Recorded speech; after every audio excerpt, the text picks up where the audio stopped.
الحمد لله نحمده ونستعينه ونستغفره ونعوذ بالله من شرور أنفسنا ومن سيئات أعمالنا من يهد الله فلا مضل له ومن يضلل فلا هادي له أشهد أن لا إله إلا الله وحده لا شريك له وأشهد أن محمدا عبده ورسوله لا نبي بعده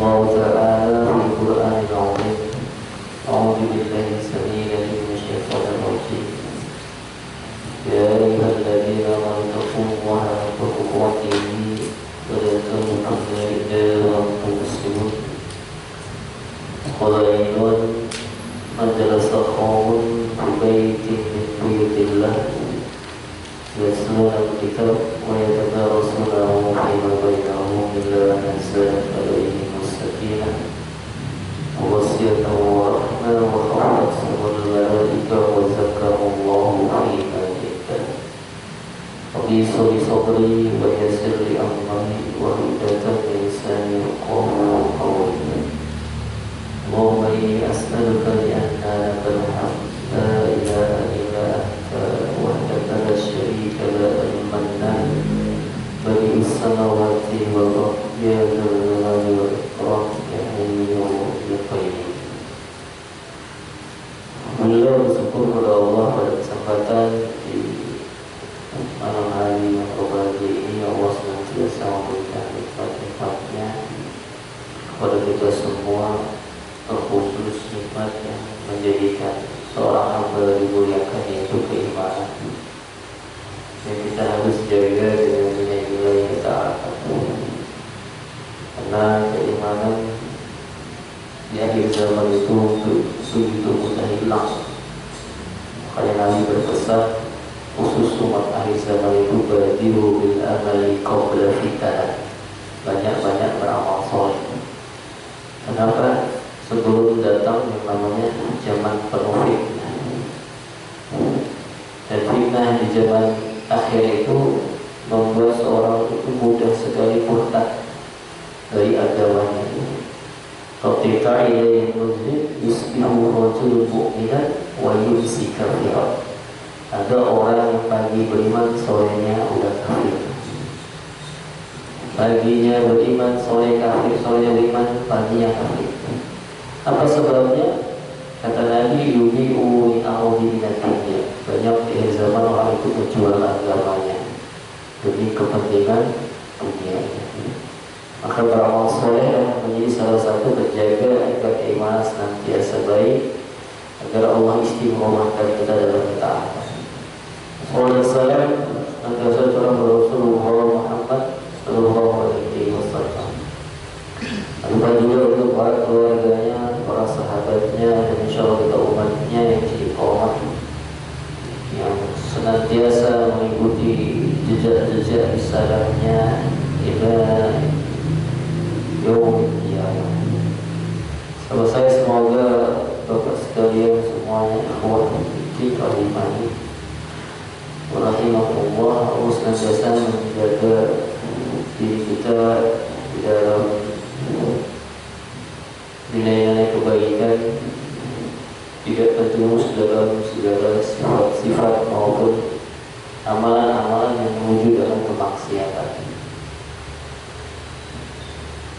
Pada kesempatan di malam hari ini, izinkan Al-Fakir menyampaikan 6 hal yang menjadi orang itu bisa sukses di dalam menjadikan ilmu sebagai cahaya.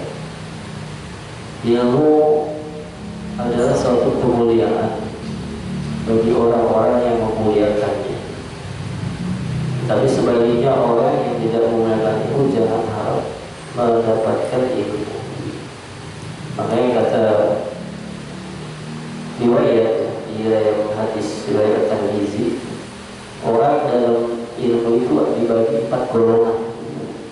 Ada orang yang berilmu, dia mempunyai ilmunya, alim, kemudian dia juga memiliki harta.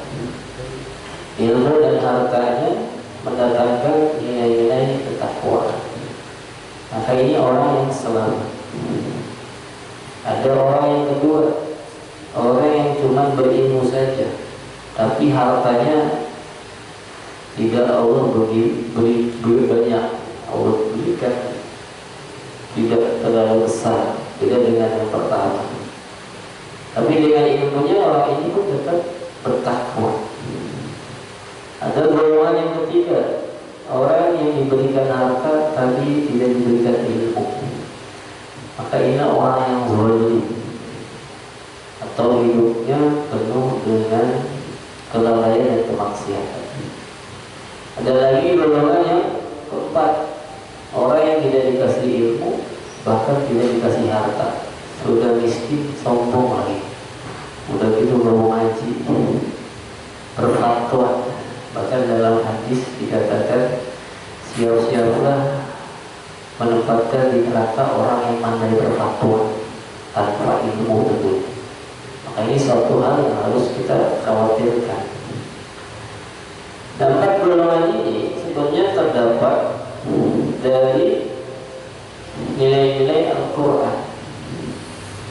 Makanya hidup kita, aktivitas kita kalau ingin dalam segala perilaku enggak lalai gitu, enggak dapat laknat, itu aktivitas yang kita harus kerjakan minimal ada 4 kondisi. Apa 4 kondisi ini? Di mana Rasulullah mengatakan ad-dunya mal'unatun, dunia itu dilaknat, mal'unan fiha, dan dilaknat apa yang ada padanya. Di dunia ini isinya, orangnya, semua yang ada dalam dunia itu mendapat laknat Allah. Illa, kecuali orang-orang yang apa? Illa zikrillah, orang yang selalu banyak berzikir. Zikir di sini adalah sebaik-baik zikir itu majelis ilmu.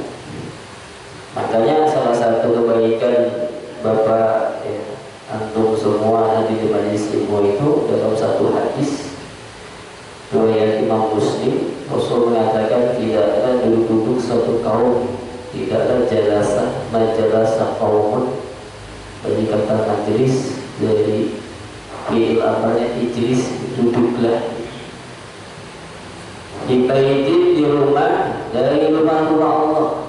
Jadi Bapak duduk di rumah Allah, misalnya sholat di masjid. Ya sebenarnya kita kemudian aktivitasnya di masjid, buka Quran, buka kitab, bukan main game. Sekarang aneh, saya lihat masuk masjid ada yang main game. Di rumah Allah main game, Pak. Tidak mau melihat rumah Allah. Ya, itu saya banyak lihat, mengisi kekosongan, nunggu azan, nunggu iqamah, bukan doa gitu ya, bukan sholat sunnah. Ini nggak sampai di pojok ngerayain WA gitu, mending nggak ada keperluan. Nah ini gitu, dengan serunya di rumah Allah. Di rumah Allah aja begitu, gimana di rumah sendiri gitu logikanya. Maka ini satu hal yang harus kita coba renungi. Jadi banyak orang yang tidak memuliakan rumah Allah. Padahal tiap orang yang memuliakan rumah Allah itu adalah orang-orang yang bertakwa. Allah berikan kebaikan. Jadi aktivitas yang Allah ridhoi ketika kita duduk di majelis ilmu, yasnunal kitab. Jadi aktivitasnya bukan Quran, bukan kitab. Kemudian wayatadarasunahu fima bainahum. Jadi duduk di majelis itu kita tadarus, memaknai, memahami isi kandungannya. Dan duduknya seperti itu, bukannya Al-Quran, kemudian dia baca Qurannya, di situ ada majelisnya, maka Allah berikan keutamaan. Dan ini gak ada di majelis online, di majelis daring gitu, atau majelis YouTube gak ada, adanya majelis offline seperti ini. Dimanapun anda duduk, Allah kasih pagi. Tapi perlu diluruskan niatnya juga, mohon maaf. Kadang ada orang yang ngaji duduk nyimak koreksi kesalahan mana nih sisi salahnya. Kita lihat itu mau ngedebat. Jadi ada orang untuk ilmu cuma buat ngedebat tuh. Pernah saya ngisi kajian dokter S3 yang isi S1 kan jauh ya. Udah 3 tingkat. Wah, dihantam dengan pertanyaan yang gak nyambung dengan tema, Pak. Cuma nyari apa? Nyari nama besar. Pas saya turun tuh dari majelis, saya jawab semampu saya. Tiba-tiba DKM bilang, itu mau orang luar bukan orang sini, cuma nyari perhatian doang. Selalu seperti itu, Pak. Kadang ada orang dengan gelar itu sombong, hati-hati. Padahal gelar terbaik itu, inna akramakum indallahi atqakum. Ketakwaan itu bukan gelar dunia. Ada di batu nisan gitu, gelar yang dipakai ada. Nah, cuma nama asli, bin boleh. Tinggal nama lahiran bapak, tinggal nama itu ya, tinggal semua ijazah, udah bermanfaat. Ada dalam buku dua ijazah ini. Ditanya malaikat ijazahnya asli apa KW? Palsu. Tolong bisikin. Nggak ada. Yang ditanya itu roh bukan. Badinuk apa agamamu? Jadi semua itu menjadi satu komitmen. Makanya kadang ilmu itu bisa membuat orang itu sombong. Makanya Allah mewanti-wanti dalam satu hadis. Ini ngaji juga sama kita. Jadi jangan sangka ngaji itu ada yang diterima, ada yang tidak juga. Bergantung apa? Niatnya. Makanya dalam satu hadis Nabi menyampaikan di dalam kitab Az-Zuhud karya Abdullah bin Mubarak, man talabul ilmi, siapa yang menuntut ilmu, ngaji, mimma yurtadu fihi wajh Allah, yang harusnya ngajinya itu nyari wajah Allah. Jadi nyari wajah Allah itu ikhlas. Datang dari rumah itu 12 kosong, atau 12 kosong. Sampai di sini isi. Pulang jadi obat, diminum kan gitu. Kebanyakan ada yang datang 12 penuh, diisi apa? Tutup. Akhirnya cuma duduk doang. Niatnya salah di sini. Yang harusnya dia nyari wajah Allah, tetapi kata Nabi apa? La yadlumu min arabi minad dunya. Dia nyari wajah dunia. Wajah dunia itu apa? Ya bisa mungkin ada temannya di sini daripada di rumah, daripada bengong. Mendingan di sini ada kopinya gitu ya. Ada kopinya? Ada kopinya. Akhirnya apa? Ngaji. Maka nggak lulus niat dan ternyata apa orang yang seperti ini. Atau mungkin ada rekan bisnisnya. Saya mau mencari ada peluang bisnis mau saya tawarin ke teman ngaji. Niatnya dagang dulu. Atau silakan habis habis majlis mau nawarin itu mau tambahan. Tapi kalau ada niat dari rumah pengen jualan, nah itu yang salah. Bahkan Allah akan hancurkan usaha yang di rumah Allah, dia transaksi di dalamnya. Apalagi ya, sudah terus dia lakukan. Apa berita buruknya bagi orang yang ngaji sana niatnya yang harus dia jadi wajah Allah? Dia cari wajah dunia, kata Rasulullah, dan dia di marfal jannah. Orang seperti itu ngajinya tidak bisa mencium bau surga. Bayangin datang ke taklim, salah niat, tadi dia cuma apa? Mencari perhatian, mau mendebat pembicaranya, merendahkan, sombong, maka itu menjadi penyesalan dalam kehidupan akhirat. Akhirnya tidak bisa mencium bau surga. Bau surga itu bisa dicium jarak berapa meter? Ada yang tahu? 50 tahun, Masya Allah. Ada dandanya yang 50 tahun, ada yang 40 tahun. Perjalanan kaki udah kecium bau surga. Orang yang ngaji kayak itu, mohon maaf, gak nyium. Nyiumnya aja gak bisa, gimana masuknya kan? makin jauh kurang. Maka mari kita teruskan ya kita agar benar-benar manfaat majelis ilmu dari 4 hal tadi turun kepada kita, sehingga ilmu itu benar diamali. Karena banyak hari ini orang-orang yang tahu dalil, paham hadis, tetapi sering mencapai begini, saya farulana, saya mah gak apa-apa, maksiat juga, nanti juga kan bisa taubat. Jadi suka gampang-gampangin maksiat, nganggap remeh, seolah taubat itu apa? Menjadi tempat bermain untuk dia bisa melakukan dosa.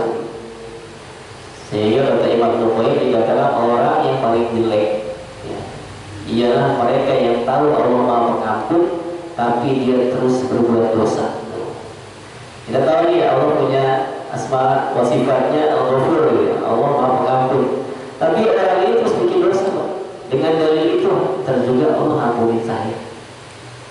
Taubat maksiat, dia begitu terus sampai akhirnya dia wafatkan dalam keadaan maksiat. Nah, faedah ini Allah berikan bagi orang-orang yang ilmu itu pertama as-sakinah, ketenangan. Antum bisa senang, ya, siapapun bisa senang. Orang kafir bisa senang Pak, tapi tenang itu miliknya orang mukmin. Jiwa yang mutmainnah itu karena ada keimanan di dalam hatinya. Mana dalilnya? Antum buka dulu di surat Al-An'am. Surat Al-An'am. Dari mana di dalam ayat tersebut mengabarkan terkait sifat orang mukmin yang benar keimanannya, ayat 82. Surat 6 ayat 82. Alladzina amanu wa lam yalbisu imanahum bidzulmin ulaika lahumul amnu wa hum muhtadun. Orang-orang yang beriman dan tidak mencampur adukan iman mereka dengan syirik, mereka itulah orang-orang yang mendapat rasa aman dan mereka mendapat petunjuk. Alladzina, orang-orang yang amanu, beriman, walam yalbisu, yang dia imannya itu enggak mencampur adukan bizulmin, dengan kezaliman. Kezaliman di sini apa? Syirik. Ada yang kalau beriman menyampurkan dengan kesyirikan banyak. Salah satunya syirik asghar, riya. Riya itu kan syirik. Jadi salah seorang sahabat pernah bertanya, "Ma syirkun asghar ya Rasulullah?" Syirik kecil itu riya. Nah, itu fitnah yang lebih dajjal. Karena orang semuanya rata-rata kena fitnah itu. Hati-hati. Fitnah dia itu setiap orang kena. Makanya harus benar-benar menjaga niat. Dalam beramal itu jaga niatnya di awal, di tengah, di akhir. Jaga niat begitu. Jadi sebelum beramal, saat beramal, setelah beramal. Ada orang setelah beramal dipuji-puji bukan ya? Saya, ini hati-hati tuh. Padahal ujub itu salah satu yang mencelakakan. Dalam hadis Imam At-Tabrani itu ada 3 hal yang mencelakakan seorang. Salasun mukhlikat, kata Nabi. Ada 3 hal yang membuat orang celaka. Suhul muta'un wa hawa'un mutaba'un ijabul mara'i binafsihi.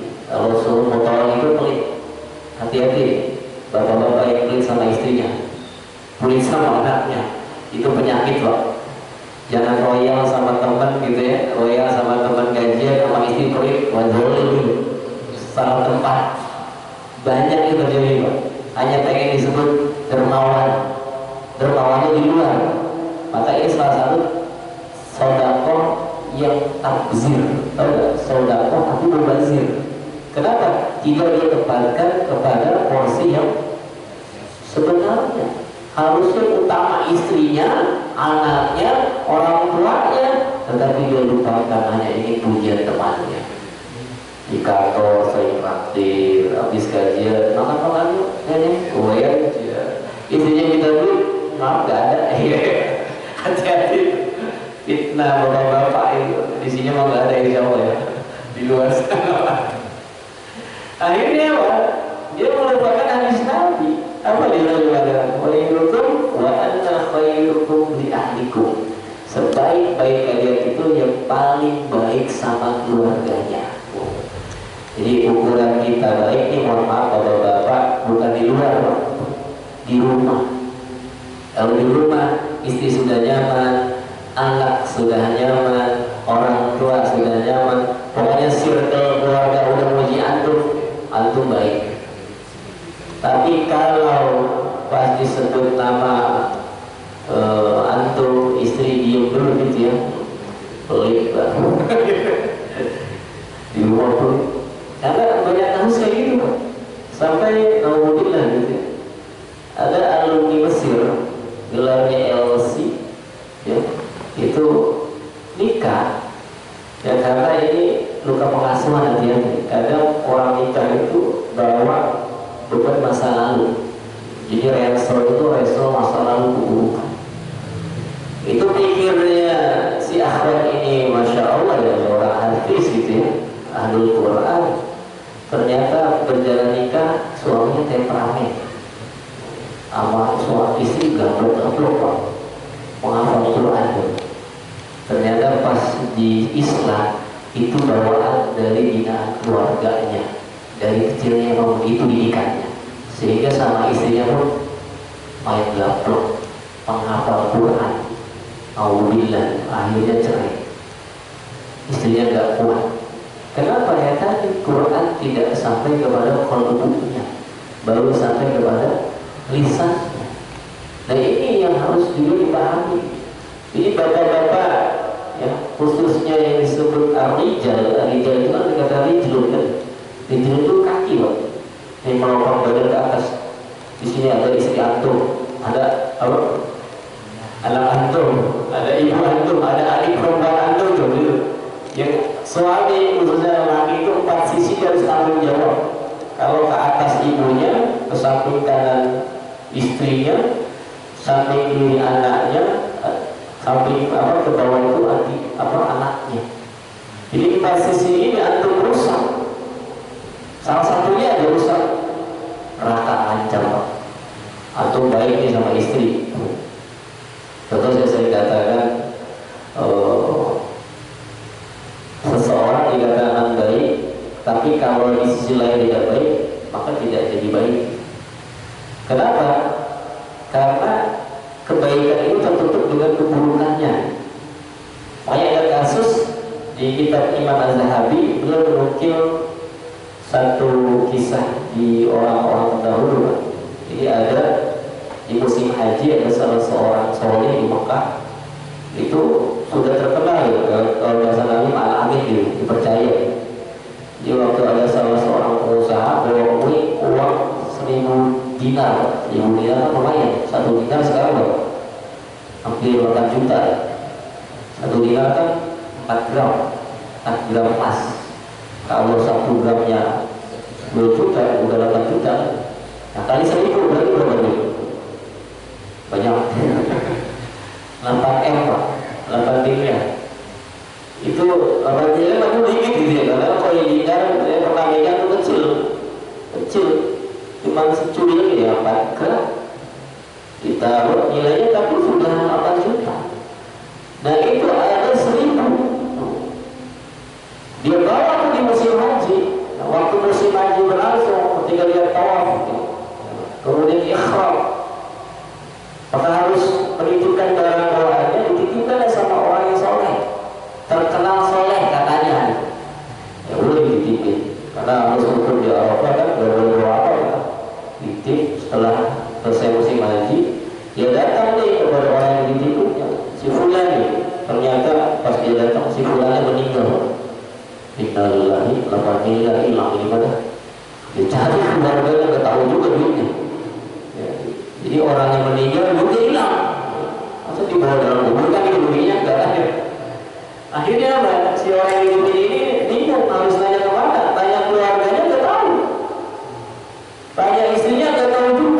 Akhirnya apa? Dia datang ke seorang ulama di Mekah ketika itu. Ulama kan basironya apa ya? Penjelasannya. Kalau ada bahasa antum kehilangan duit, ulama kalau yang punya basiroh bisa tahu Pak. Itu namanya kasyaf. Itu ilmu khususan orang yang wayawar. Kenapa? Dia bisa tahu sesuatu yang karena orang biasa tidak tahu. Contoh kayak Imam Malik, waktu Imam Syafi'i, Imam Ahmad murid, dia udah tahu, oh ini cara ulama besar. Jadi guru yang hebat itu sampai tahu mana murid yang jadi, mana murid yang tak jadi.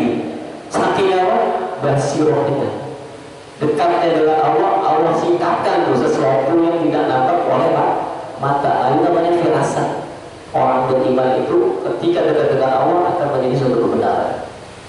Dan selama ini tanya ya Syekh, Anda punya uang, Anda titipkan ke si Fulan ini kodanya meninggal, Anda tanya keluarga itu ketahui juga, uang Anda lumayan 1.000 dinar, hampir 8 miliar ini. Akhirnya si ulama bilang, ya udah, ini istilah Anda, antum coba datang ke sumur Zam-Zam. Jadi datang ke sumur Zam-Zam, di sana ada di kitab Imam Az-Zahabi, di kitabnya beliau terkait 70 dosa besar. Salah satunya tadi Khotimul Rahim, memutus silaturahim. Nah ini poinnya memutus silaturahim. Nah ini ditanya, pas dia nanya apa? Kata si syekhnya, antum datang ke sumur Zam-Zam, antum panggil tuh nama si fulan yang antum titipin duit, antum 3 kali antum panggil. Ibarat kayak atau rumah kan, kalau 3 kali gak ada jawaban pulang ada. Jangan kembali depan rumah orang soal ngintip-ngintip dijawab. Siapa tahu orang yang mau diganggu kan kayak maksa itu udah maling gitu, gak boleh. Akhirnya dia datang ke sumur Zam-Zam, dia teriak tuh, dia panggil namanya Fulan,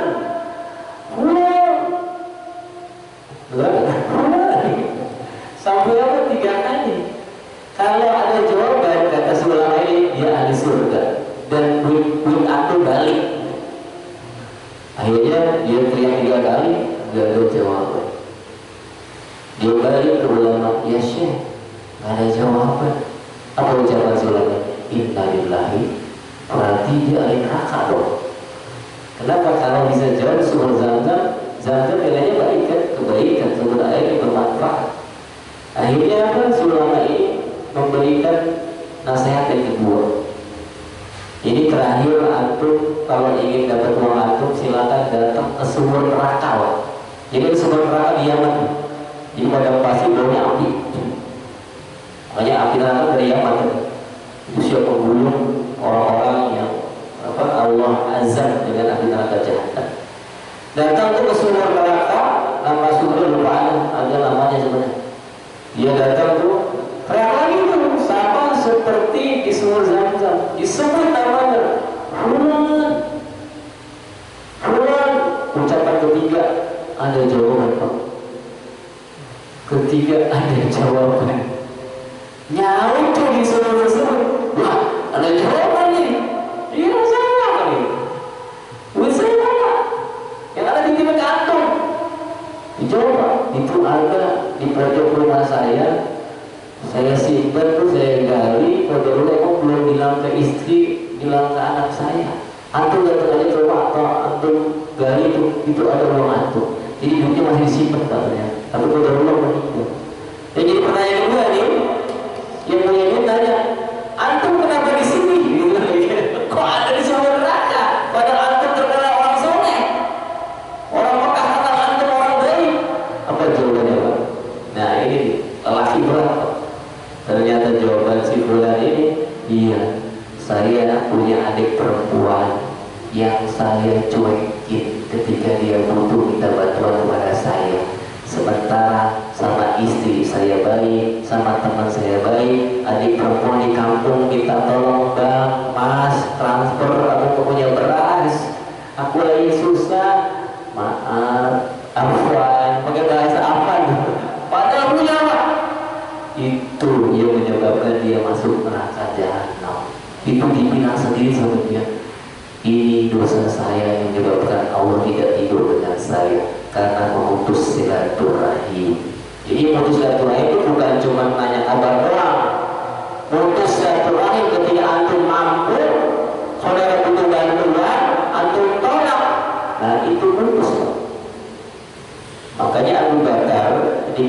hadisnya ketika Aisyah difitnah zina kan ya, itu kan di surat An-Nur dulu kan, surat An-Nur nyambung dengan silaturahim. Surat ke-24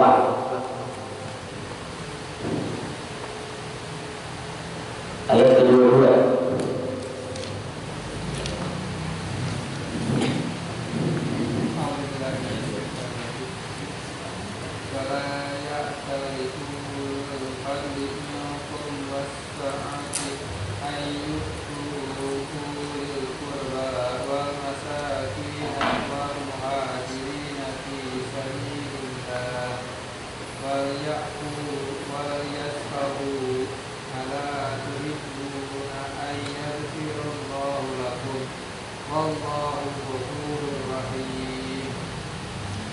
Dan janganlah orang-orang yang mempunyai kelebihan dan kelapangan di antara kamu bersumpah bahwa mereka tidak akan memberi bantuan kepada kaum kerabatnya, orang-orang yang miskin dan orang-orang yang berhijrah di jalan Allah, dan hendaklah mereka memaafkan dan berlapang dada. Apakah kamu tidak ingin bahwa Allah mengampuni dan Allah Maha Pengampun lagi Maha Penyayang? Nah, ayat ini asbabun nuzulnya itu terkait kisah Abu Bakar. Jadi Abu Bakar itu pernah dikecewakan sama sepupunya. Jadi namanya Mistah. Jadi Mistah ini waktu tersebar berita zinahnya Aisyah dengan sahabat Sauban, mamangnya, kalau bahasa Betawi gitu, mamangnya Aisyah ikut nyebar, kan ngeselin ya. Mamang sendiri belain apa berita zina, harusnya kan lindungi ponakannya gitu.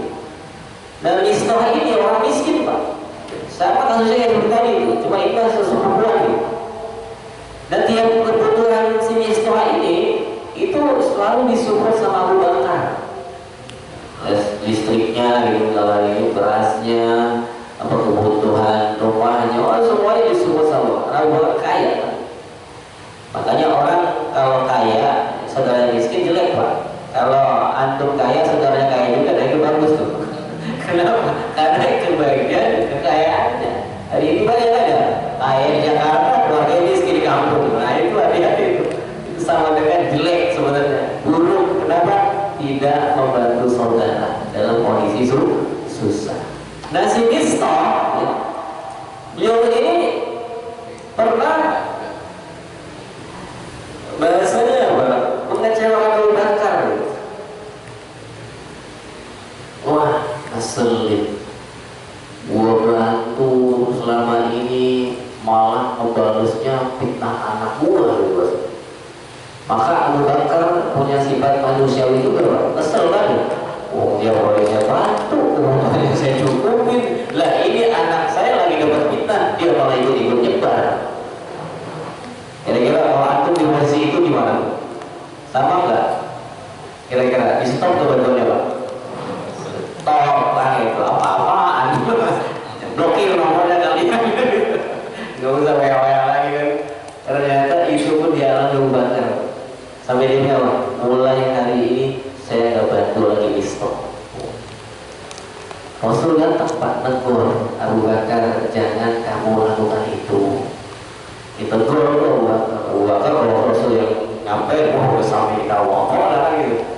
Tapi nanya ini, ya Rasulullah, dia emang ngeselin kan, jadi tapi kalau saya maafin dia, saya dapat apa gitu deh. Lihat ayat itu Pak. Ala tuhibuna ayaghfirullahu lakum. Apakah kamu Abu Bakar gak mau dosa kamu diampuni Allah? Wah itu mau sekali saya mau, katanya dosa kan, maafin Mistah. Jadi gitu Pak, cara antum dimaafin dosanya sama Allah, cukup maafin saudara kita yang punya salah sama kita. Jangan sampai bawa perasaan dendam, saya itu sampai hari kiamat, wah itu kelamaan tuh, nanti di akhirat lama lagi nungguin yang ngelimin kita kan, yang lain masuk surga dan Pak Isa, kita nungguin orang yang ngelimin kita, ada tahu nggak gitu? Mana nih yang ngelimin gua tungguin di hari kiamat, yang lain udah maafin udah masuk surga dan Pak Isa, dia masih nungguin orang yang ngelimin dia, ya itu. Makanya orang yang berakhlak itu di dalam surah Al-Imran itu salah satunya apa? Salah satunya itu sepaket di surah Al-Imran dibuka tuh. Ini amal sepaket. Orang yang dermawan pasti bisa nahan emosi. Orang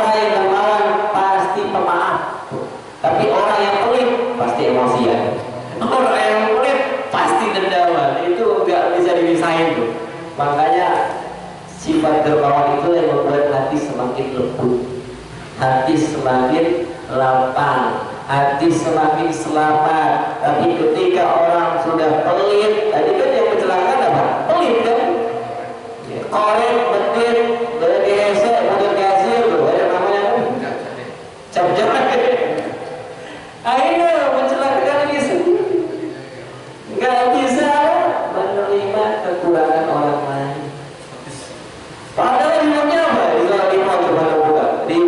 Bagi orang yang dermawan, suka maafin orang lain, bisa nahan amarah, surga seluas langit dan bumi. Gimana enggak menarik kan itu logikanya? Tidak cuma maafin orang lain, Allah kasih surga seluas langit dan bumi. Kan kalau nggak maafin kan itu logikanya. Otaknya di mana gitu? Udah Allah kasih rahmat yang besar, dia tetap memilih azab. Dia tetap memilih sesuatu yang rendah. Apa tadi? Wa hawaun mutabaun, hawa nafsu yang diikuti. Enggak, saya tuntut sampai akhirat nanti. Boleh Pak? Kezaliman, balas kezaliman boleh nggak? Boleh. Seri tapi antum nggak dapat apa-apa. Antum dipukul lagi boleh nggak? Boleh, dalam Islam begitu kan? Isos namanya. Antum dibunuh lagi boleh nggak? Ya nggak mungkin juga antum dibunuh orang. Dikisos iya, bisa kebunuh. Karena kalau dua-duanya bunuh, dua-duanya neraka kan gitu. Kenapa? Karena yang berantem ini dua-duanya pengen kebunuh juga kan. Walaupun yang satu selamat, walaupun satu terbunuh, tetap dua-duanya neraka. Tapi kalau pembela apa beda hal gitu. Nah ketika kita mendapat kezaliman, kita lawan dengan kezaliman, itu boleh, itu sering namanya. Tapi kalau kezaliman kita balas dengan kebaikan tuh, makanya di surah Fussilat tuh tidaklah sama wala tastawil hasanata wala sayyi'ah, tidak sama keburukan dengan kebaikan. Idfa billati hiya ahsan, kalau keburukan dengan kebaikan niscaya jadi teman setia Pak. Antum punya pasangan yang ngeselin, jangan antum ikut ngeselin juga. Padahal apa bedanya antum sama pasangan antum kan itu? Sama-sama ngeselin kan? Terus jadi pahalanya di mana kan itu? Bisa jadi itu doanya doa istri pengen dapat suami yang soleh, ketemunya antum dapat doanya yang kabul karena buat orang doa tuh. Istri yang dapat doa, kita pasangannya karena pengen dapat lelaki yang soleh, akhirnya ketemu. Nah kita di situ disuruh sabar. Makanya kata para ulama terdahulu, Pak, suami yang bisa sabar sama istrinya itu dapat gelar wali. Oh, masya Allah, wali apa? Wali murid. Wali Allah. Kenapa? Karena dia bisa menghadapi wanita yang begitu banyak apa? Dramanya.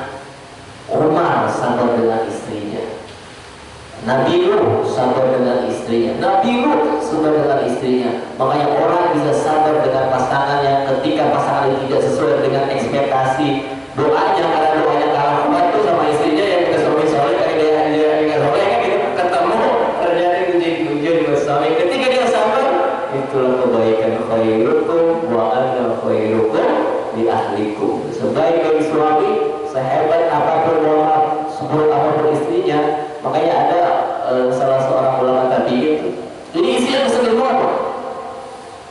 Suami difitnah, di rumah petang-petang suami, disuruh masak Allah. Senangnya apa? Sekolah TikTok belanja gitu, 2 hari itu duit suami habis. Kata ulama yang lain, ceraiin aja istri lu gitu. Ceraiin, itu ulama nasihat itu ceraiin. Apa kata si ulama itu? Lah, apa hikmahnya? Dia tidak boleh hikmahnya. Kalau saya ceraiin, belum tentu istri saya dapat yang lebih baik dari saya. Nah kalau ketemu yang sama, becek dulu aja tuh. Kedua, orang tuanya baik, ibu dari mertuanya itu baik. Yang ketiga, dia yakin inilah cara Allah memasukkan saya ke surga. Asbab ujian dari istrinya tuh, masya Allah. Husnuzon. Jadi kalau selama ini kita dapat pasangan yang kurang sesuai ekspektasi, surga, udah surga. Bukan begitu, ya malah berapa lagi surga begitu caranya, diuji dengan orang yang terdekat. Itu yang paling berat. Kadang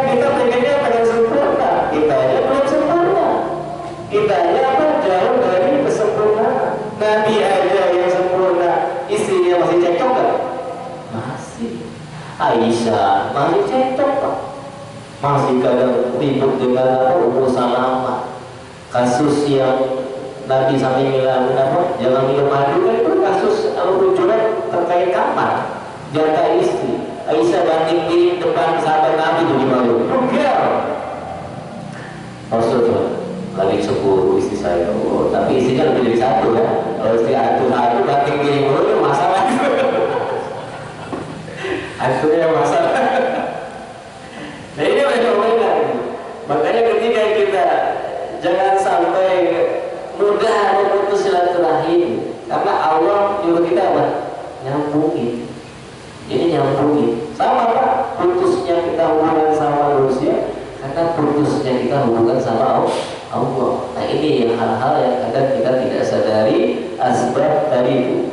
Wa hawaul muttaba'un, sering ikutin hawa nafsu. Kalau sudah ikutin hawa nafsu, langsung tuh merasa diri hebat. Saya kan suami, ijabul mar'i bi nafsi.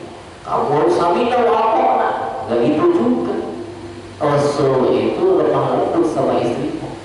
Walaupun dari beberapa hal ya, yang menjadikan mungkin Rasul pernah bicara tegas, bicara meluruskan. Karena apa? Dakwah itu ada kadang lembut, ada kadang tegas. Jangan sampai yang harusnya dilembuti ditegasin, itu beda.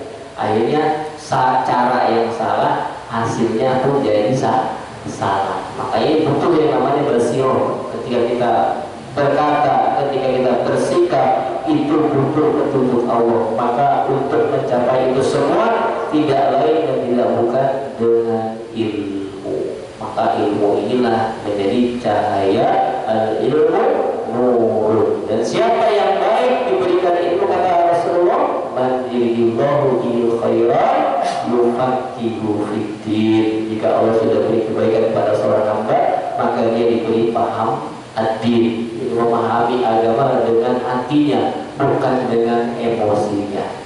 Mungkin ini yang bisa saya sampaikan ya, terkait bagaimana kita meraih kebaikan ilmu. Tentu butuh yang namanya keikhlasan, butuh yang namanya kesungguhan agar ilmu itu menjadi nur. Al ilmu nurun, ilmu itu adalah cahaya, dan cahaya itu selalu mengajak kita kepada petunjuk, sehingga apa yang kita ucap aja dia ikutnya ilmu, apa yang kita sikapi dengan ilmu, apa yang kita lihat ilmu, apa yang kita dengar ilmu. Beruntunglah orang yang berteman dengan para ahli ilmu. Kurang lebih yang maaf yang pernah datang dari Allah, yang salah saya berbagi. Assalamualaikum warahmatullahi wabarakatuh.